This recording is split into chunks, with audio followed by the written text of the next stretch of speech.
Let's see, 3 more minutes for those of you who are there already. Turn down the lights.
There we go.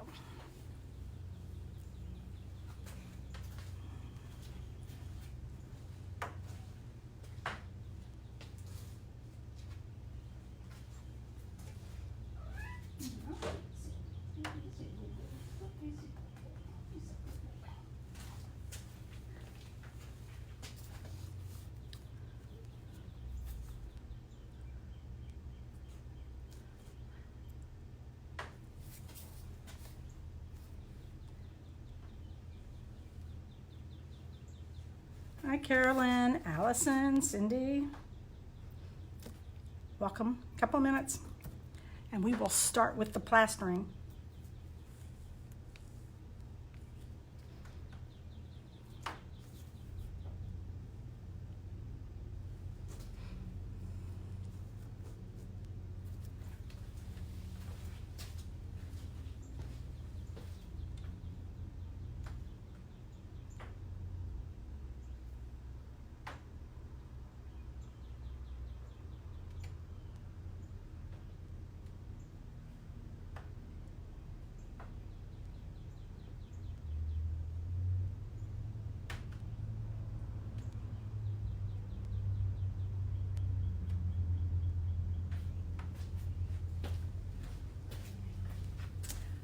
Okie doke.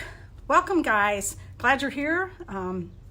This will be on my business page, art page, when this is over. So if you want to rewatch it or other people can see it, then that's fine.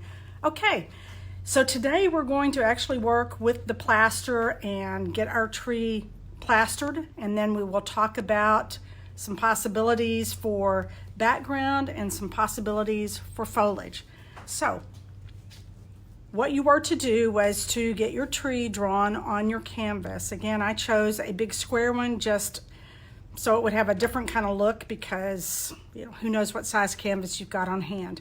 I have also cut up a lot of these strips. These are the plaster wrap. I have cut up long strips, and I have cut up smaller, thin strips. I have found that it's easier if you are prepared like that and you've got things cut up. I do have a pair of scissors on hand that are only used for plaster. I have my bowl here beside me of water on a towel to soak it up, because this gets really messy, and I'm going to put on my gloves. And while I'm doing that, about the plaster itself, you definitely want to wear gloves because it will dry out your skin. The water. Use cool to cold water, just tap water, not warm. The warmer the water is, the faster the plaster hardens. We want to take our time with this because you're going to be squishing it around a little bit, so we don't want it to dry like immediately. So cold water. Remember that you cannot dump your water down the sink. If you've got a place outside that you can dump it, that's fine, or simply let the water evaporate and then just knock the remains off into the trash can, but not down your drain. You don't want to do that. Okay, talking about the tree itself here. Okay, I've come up here. I want the line of my bark to be vertical. You'll notice in here I have places where my tree branches cross each other. I have two options on how I can handle that with the plaster. One, I could, when I'm making this here, I could just run it all the way up. And then when I do this branch, I could simply go over that. The issue with that I found is that when you cross over like that, something that's already there, then you're going to have a lump in your plaster, which I prefer not to have. So what I do is I just stop my plaster here, and then I'm going to carry it on up here. Now again, my plaster is going to go in the same line of direction that my bark would go, always. Okay?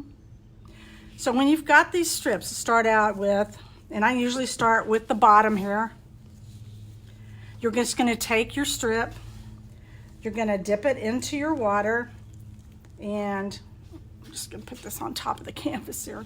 And what I actually do is I use my fingers and I hold one end of it and I run my fingers down to get the excess off of there. Then I've got this wet, lovely piece here. And I'm going to just start at the bottom and I'm going to work my way up. I'm just going to lay it down on there. And I have the basic outlines of my tree drawn.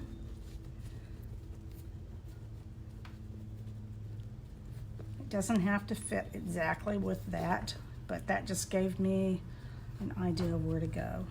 Okay, when I put these when I scrunch it with my fingers like this, that helps it look like bark. So that's what I'm going to do. Okay, another thing to talk about. When you're laying these pieces, I don't want there to be a line. Like I don't want to start these pieces here at exactly the same place so that they all end here. And so I have this line of demarcation right here. I want them to overlap like this, offset from each other.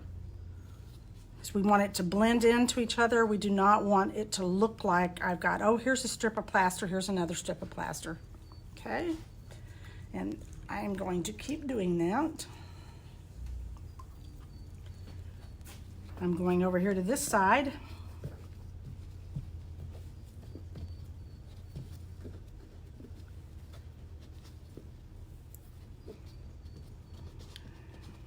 And you've got a few minutes to work on this, but it does dry pretty quickly.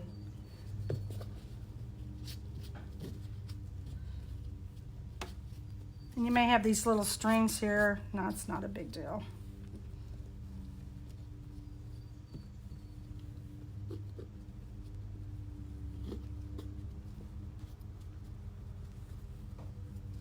Okay. And I'm just going to continue in that manner all the way up. Notice I'm starting down here in the middle this time, and I will come back and fill in with smaller pieces there. The reason I'm doing that is, again, so that I don't have that line of demarcation where here's where a strip starts and here's where it ends. I don't want that. You've got these little holes in this rigid wrap here, in the wrap itself. That just kind of adds to the texture, so you can smooth it out with your finger while it's wet. If the holes are really prominent and you don't want them to appear, then just use your finger and smooth it out. All right.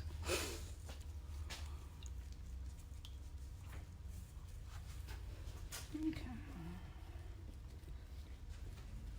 You have to work pretty quickly with this, again, because it sets.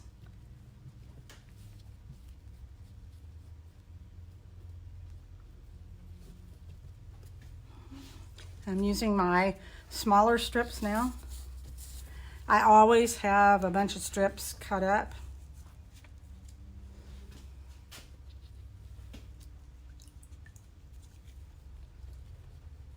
See how the end of this is thinner there? I just run it up in there.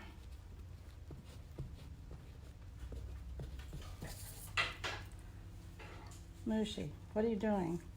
Mushy is over there tearing up something. Lord only knows what. Okay. Just keep overlapping. Notice I'm pushing it beside. I'm not putting it on top of. I'm putting it beside.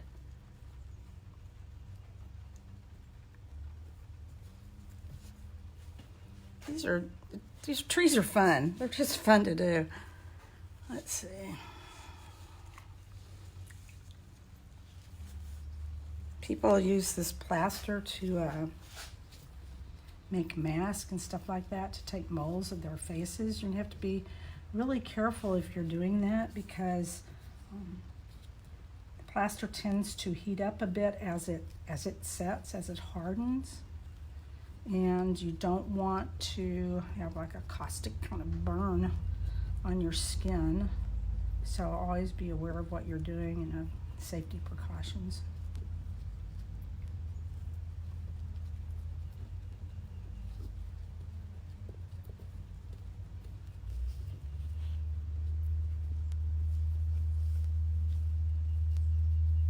Okay. As you can see, this is fairly time consuming. You want to move quickly, but you don't want to move so quickly that you aren't aware of what you're doing. Let's see here.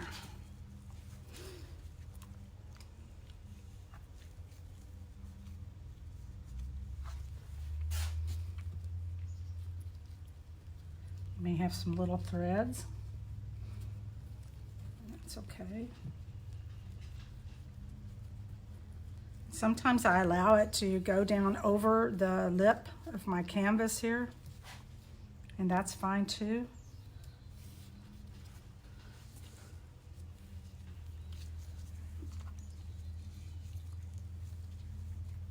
Sometimes, like right in here, I've got this longer piece. I may actually kind of put it, just fold it in half actually, and get it in there like that,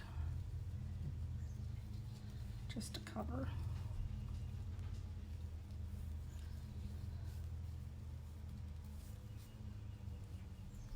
Okay, let's see. If you have to cut, cut. So I suggest keeping a pair of scissors next to you that are just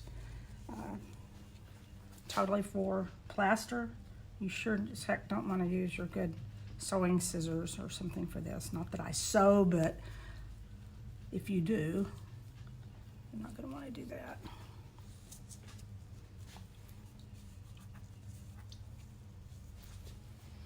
If the plaster gets wet where you're storing it, it will harden.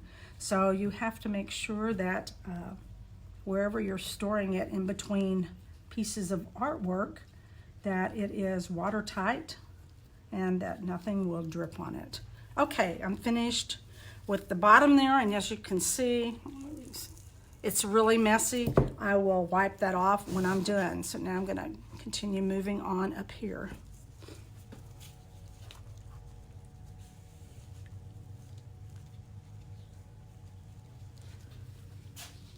Okay.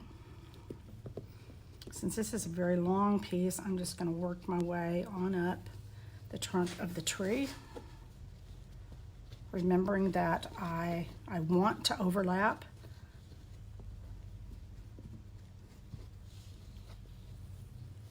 Get rid of some of those little holes in there. Okay. At this point, it's probably better to work in strips. Okay, let's see here. Now I've got this turn coming up here where the branch comes off. So I want to start my plaster wrap below the branch so that I can bring it up so that it's a smooth transition and it looks like it's part of the tree and not just, oh, I stuck a piece of plaster on the side of my tree. I don't want it to look like that. Follow the direction of the tree, of the tree growth.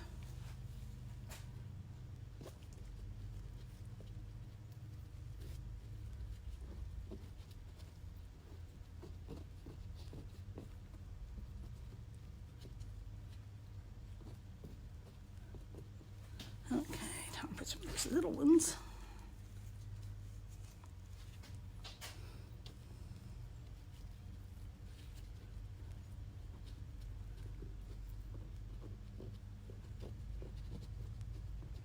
take that over to that side. So I got a little piece that'll go there.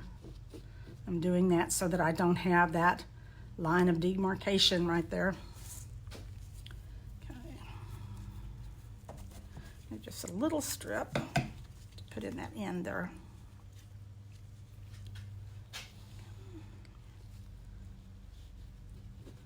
This is really just fun to play with. Okay.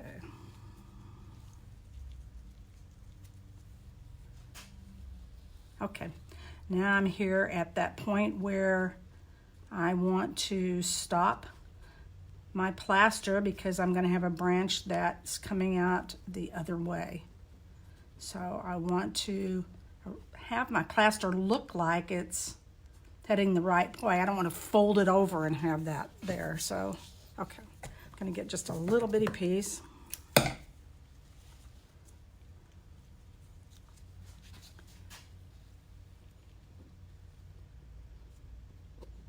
You can see how wet this is. It will evaporate pretty quickly.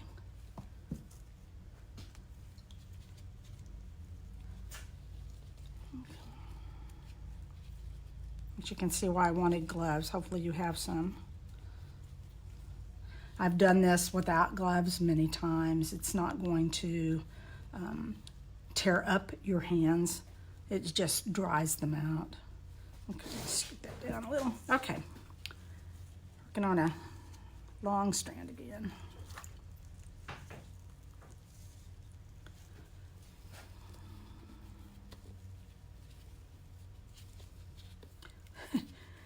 Sometimes it's a challenge to work with, and if that's what it wants to do, then fine, and just let it do that. I'll just use it to my advantage, and it'll make a neat. Make that turn right there. We'll just let it do that. It'll just be the edge.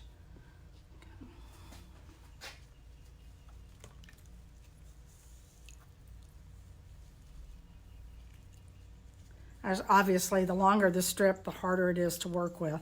And I really do suggest when you first start doing this that you cut into smaller strips until you kind of get a feel for the material.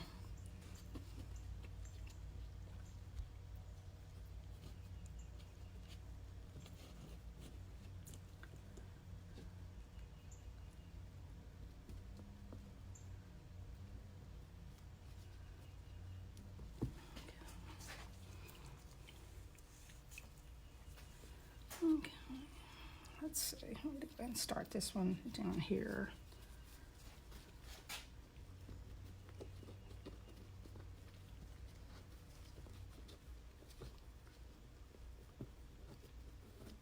I'm going to try and smooth that. You see where it joins right there? I'm going to try and smooth that out.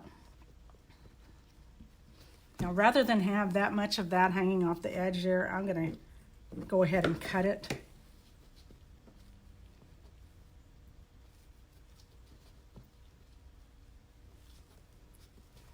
Okay.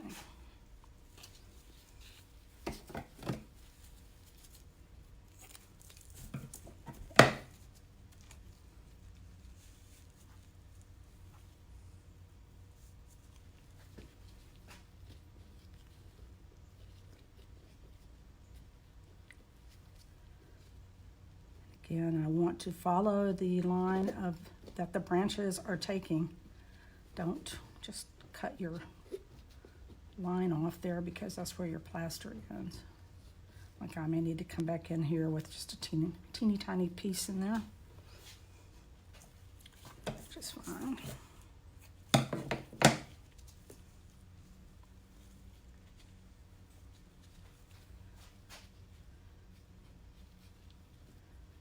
Again, see how I'm kind of folding that?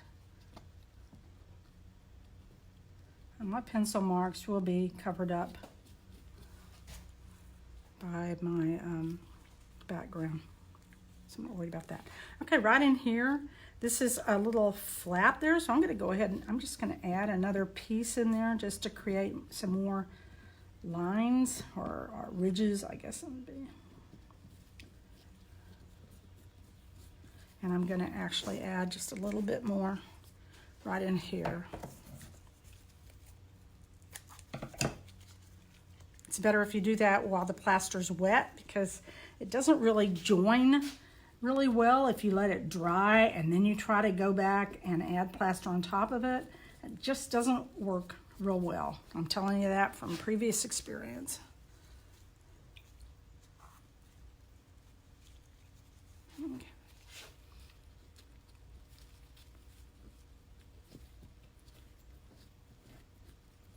There. Looks a little more ridgy that we're working with.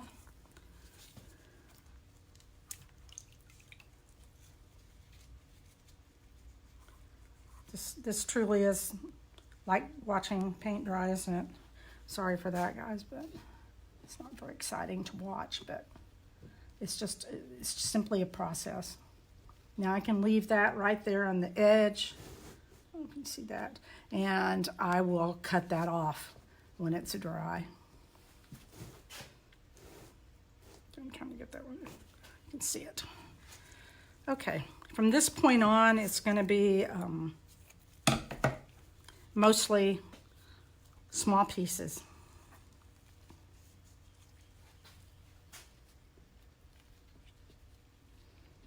Let's see. I'm going to follow the line. And then I'm going to turn my canvas around. I know where it's going, where the lines are going, so I can turn it upside down and I'm still going to be okay. Okay.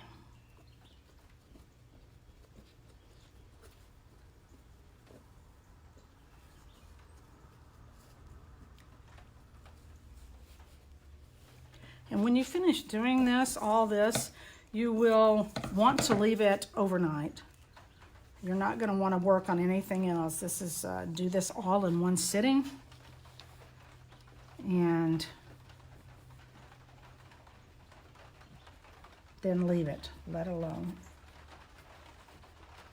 Okay, I'm getting to where my branches are getting smaller in here, so smaller pieces, and I'm even taking my smaller pieces and cutting those in half vertically,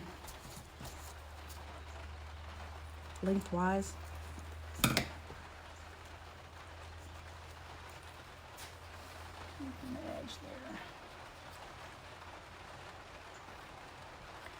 And we are going to add texture to this. And as soon as I finish doing this, we will talk to you briefly about textures, very briefly about textures that we might choose to use on the tree itself.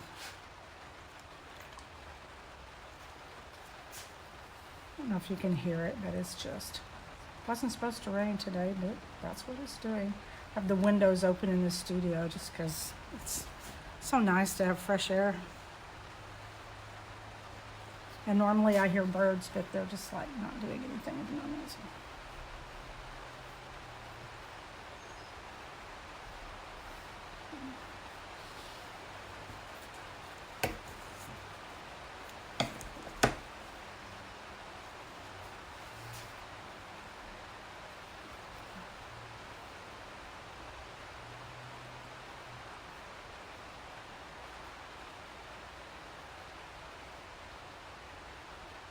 Whenever you're adding your plaster to into another piece, try to make sure that it doesn't have an obvious join there.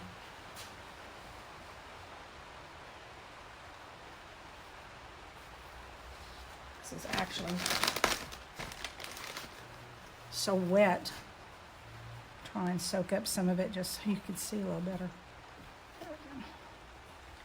So I can see a little better, actually, not you, me. So I can see what's actually going on right there. Okay, a little bit.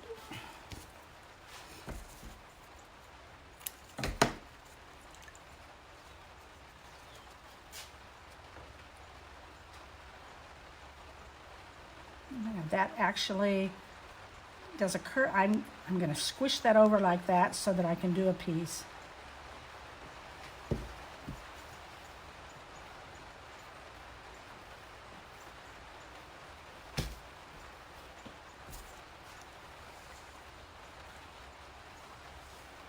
I'm going to start this piece down there a little bit, and then carry on.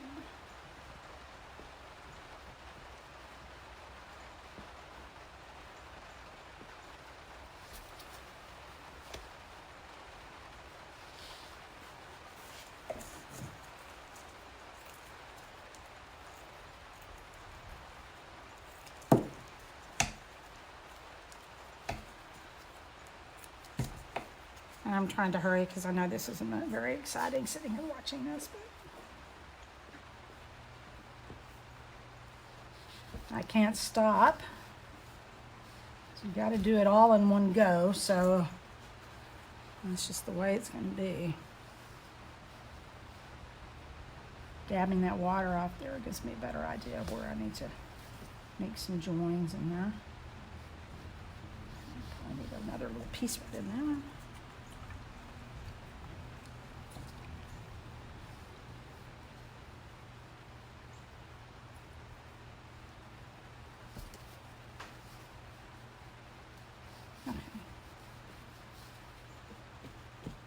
Alrighty, getting there. Okay, I'm just going to go ahead and talk about possibilities, I think, for what we're going to add in here. Kind of try and do that as we go so you don't have to wait till the end. Okay. Possibilities for texture on the tree itself. Now, yeah, you can leave this just with the plaster. There's no reason why you cannot do that, and I have done that many times.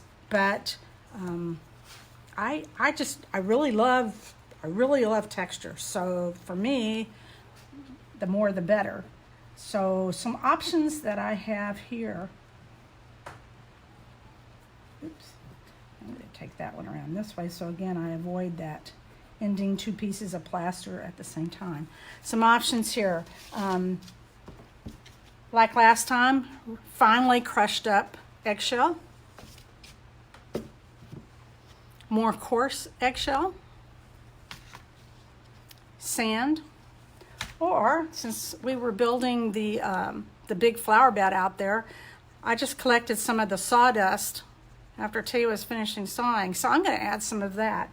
And I am not going to put it in molding paste. I'm going to actually just dilute some Elmer's glue and mix it into a little Elmer's glue and paint that on. The reason I'm giving you so many options is because not everybody has the same stuff at home. So I'm trying to give you things that you can use that you may have around the house. Probably most of you do not have gallon jugs of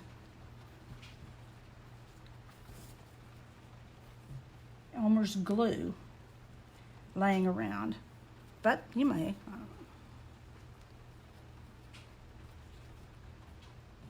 I use glue a lot. I use Elmer's.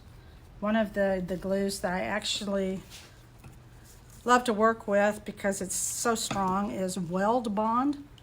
When I used to do mosaics, I would use that quite often for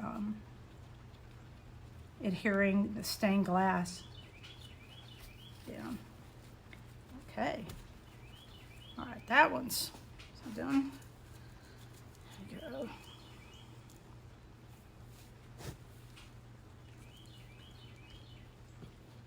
Oh, the birds must have stopped raining. Hear them. Pretty soon it's going to be too hot here to actually have the windows open. Spring in Texas is a very short affair. Almost as short as winter. You just don't get a whole lot of seasonal change here, unfortunately. But that does give us a longer growing season, so there's something to be said about it.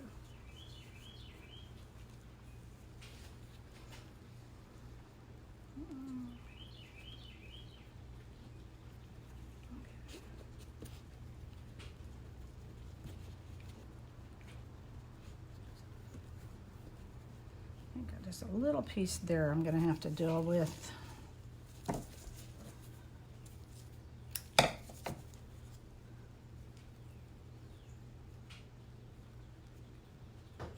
Squish it in.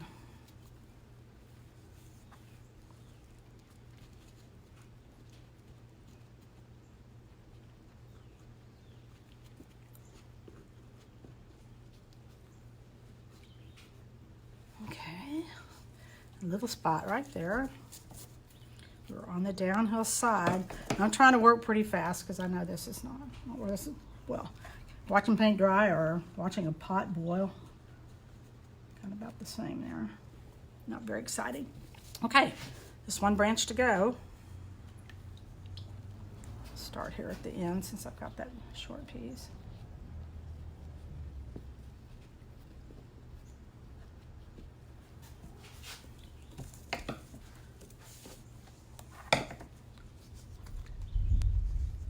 Thunder, nice for no rain.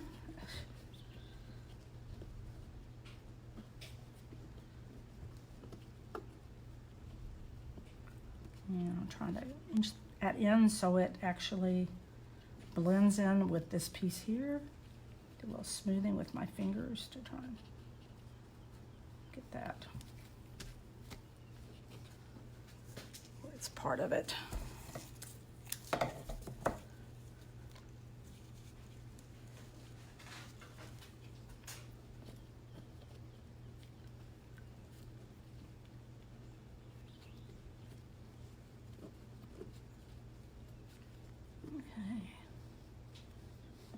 When you're doing this, also be aware of how trees grow. If you are not used to drawing or creating trees, you really have to pay attention to how they grow. Trees are basically elongated triangles. They become thinner as they go up from the trunk, not trunk, God's sake. So your branches need to reflect that. They're going to be thicker where they meet the trunk and thinner as they go away from the trunk.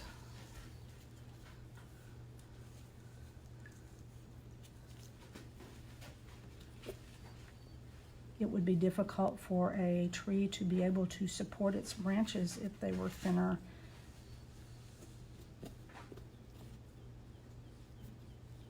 where they met the trunk and thicker as they went out. So just be aware of what you're doing there. Taz, one of my cats, is sitting over there. I think he's making a meal out of some of my clay objects.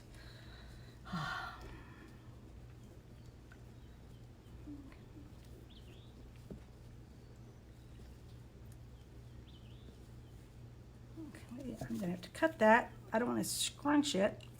Scrunch it. I don't want it to go over the piece I already have there. Okay. And I can use that piece that I just cut off there. And then I'm going to look at it. Are there any areas that I see that need adjusting or adding to? So I'm going to turn my tree back around here. I'm pretty much there. I'm going to dab. Okay, so this is already hard in here. So I can't do any adjusting. This is dry. So this is why you really have to move pretty quickly. And this is already here. So, okay, all I'm left with doing is just right up here. Okay, my tree looks pretty good. I may do some, again, trimming around the edges there, but for the most part, I'm going to put it aside and I'm just going to let it dry. Okay, let's talk really quickly here about, again, materials. Like I said, these are the things that are possibilities for you for your trunk that I have just on hand here. You may have other things. If you do, this is the time to branch out and try your hand at some new and different ways to upcycle materials. In fact, this is a tree. This is actually, I yanked a tree off of the canvas because I didn't like it. So this is kind of the remains of it. Just shows you the underside of it. And I actually went in on this one, and I think I did add some. What did I add here? I think there's some eggshells in here when I went back on top. This is a very early tree that I did that I just ended up really disliking. So hopefully this one will turn out better than what this one did. I'll have to yank it. Okay, let's talk about foliage. Several things here. This stuff. This is just a takeoff on the moss stuff. This is coarse material here. I don't know what you call it. If you use something like this, you're definitely going to want to go ahead and use the Liquitex, the varnish, or whatever varnish you have to adhere that, if you use that. I thought I'd bring in some other options here, just to do something different. I found this piece of sponge lying around, sea sponge or something, and I thought, well, what if I just yanked off pieces of the sponge and stuck those on with the glue, and I could paint this and it would be a very neat texture. That'd be kind of cool. This is Tyvek. I love Tyvek. Different kinds, different weights of that fabric, Tyvek, give you different looks there. Okay. So you just have to play around and experiment. But this would be great for foliage. I could use it that way. And look at this one. Wouldn't this be neat? It's the bark of a tree. So I may have to do another tree and actually use the Tyvek on that one. And the last thing that I was just trying to think outside the box was dryer sheets for the foliage. I cut it in squares. And what if I took it like this and I hot glued it down, and then I could paint these? I could do that. I thought this morning I was playing with that, and I thought, well, I wonder what would happen if I hit it with the heat gun. Okay, you don't want to do that. I'm just telling you. It smokes. It doesn't do, it's not a good thing. So don't use a heat gun with your dryer sheets. Let's see here. Background.